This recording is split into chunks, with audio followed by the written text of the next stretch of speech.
There's a part of your brain that still thinks you are being hunted.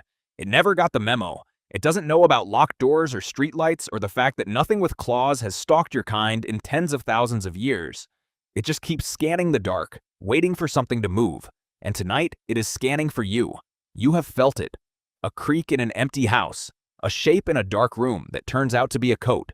That cold drop on a staircase when you were certain something was behind you. Nothing was there. So why did your body react before you could think? Because your body was not built for this world. It was built for an older one.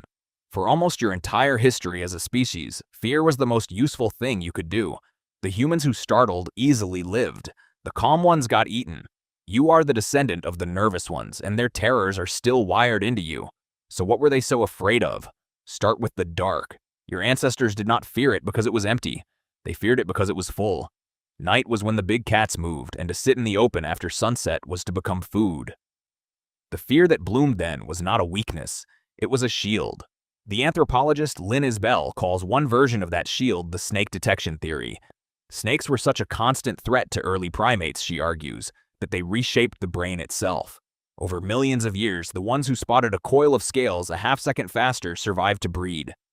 Show a person a photo of a snake today, and their eyes lock onto it faster than a flower, faster than almost anything, in milliseconds, below thought. You are not a blank slate. You are a loaded one. Think about what really frightens you in a dark room. Not the furniture, the eyes, the sense that something is watching. Your ancestors lived and died by their ability to feel a gaze they could not see, a prickling on the neck, a certainty that they were not alone. Most of the time it was wrong, but being wrong cost nothing. Being right and ignoring it cost everything. The neuroscientist Joseph Ledoux found where this lives. Deep in your brain sits a small almond-shaped structure called the amygdala, and it runs a threat detector so fast it skips your conscious mind entirely. One road is slow and careful. It sees the rope on the trail and calmly names it a rope.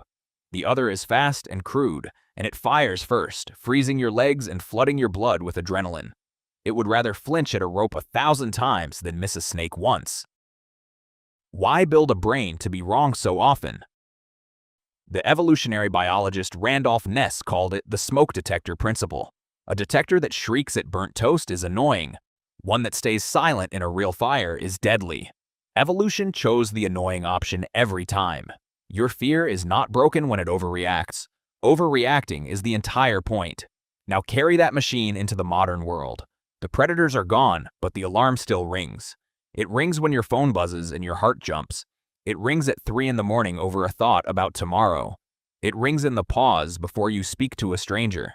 To your amygdala, being judged and being hunted are the same thing, because for your ancestors, to be cast out of the group was to be left alone in the dark, and that was a death sentence. The eyes in the grass became the eyes of the crowd. So here's the part that should stop you. That system is not a flaw. Every shadow that turns out to be a coat, every gaze you feel that isn't there is doing exactly what kept your ancestors alive. The fear that grips you in a dark hallway is a message from someone who lived 40,000 years ago and needed you to be afraid so that you could exist at all. You are not being irrational. You are being ancient. You cannot erase it. It is older than language, older than fire, but you can learn to recognize its face. An old guard, deep in your skull, is standing watch. It has stood watch for 1,000,000 years. It does not know the danger has passed. It only knows its job, so it keeps scanning the dark.